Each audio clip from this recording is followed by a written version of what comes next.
Here we're going to be looking at creating if this, then that type activities using ChatGPT. So what is the benefit of doing this? Why would I do this? And how could this help support student learning? So a number of things I think before we get into looking actually how we construct this. The if-then construction helps students develop the cause and effect reasoning. And that's really, really important because it helps students to connect a key concept to the outcome of that concept. So for example, for us, if we're talking about there's an increased heart rate, what does that mean? What happens next? So what's the outcome? Which means that more oxygen is delivered to the muscles. So it deepens our students' understanding of how systems respond to exercise in this case, rather than just memorizing and rote learning. And that's the key of what we want to be able to encourage and support our students to be able to do.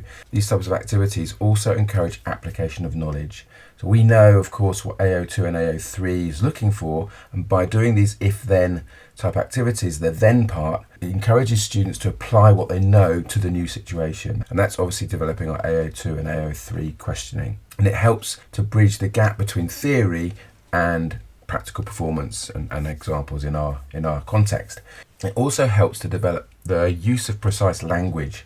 So we're encouraging our students to articulate and use the accurate, in this case scientific or sport-specific terminology such as stroke volume, cardiac output, vasodilation, oxygenated blood, whatever it might be. And obviously that is then going to help the students with their understanding, and then if they're writing these tasks, to improve the quality of the written answers in whether it be shorter answers or extended responses.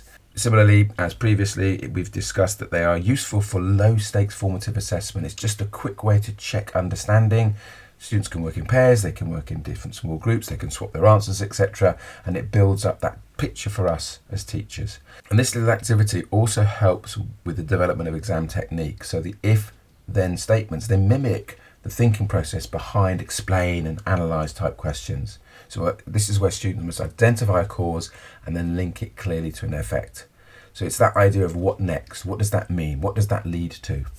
As I've mentioned in other videos, this activity encourages higher order thinking. So rather than just recalling that the heart rate increases during exercise, for example, students are pushed and we're asking them to say, why does that matter?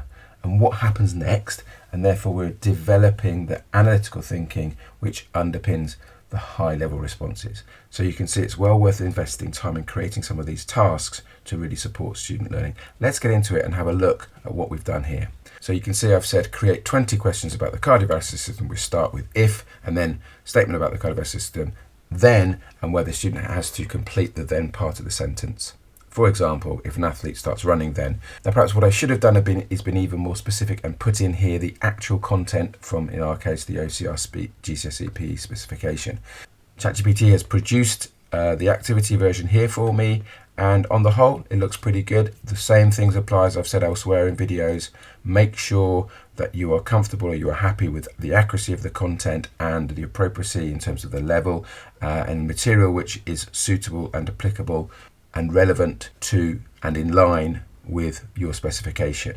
Once you've done that, you can pick that up and that can be posted to your students. You could use that in classroom activities as you see fit.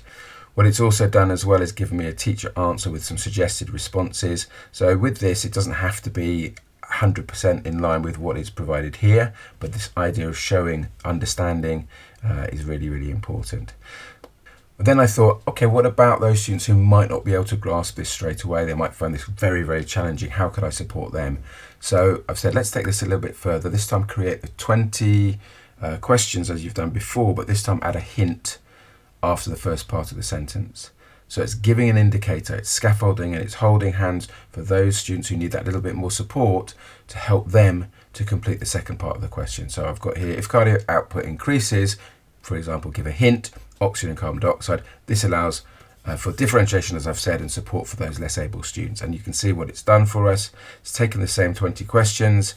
And number one there, if an athlete starts running, hint, demand for oxygen, then. So the students will know that there's something to do with demand for oxygen that they need to be putting in here. So you can create these sentences either with or without the hint and use them as a really powerful learning tool, I think. So I hope you find this useful. I hope you enjoy using it, and I hope your students benefit from this activity.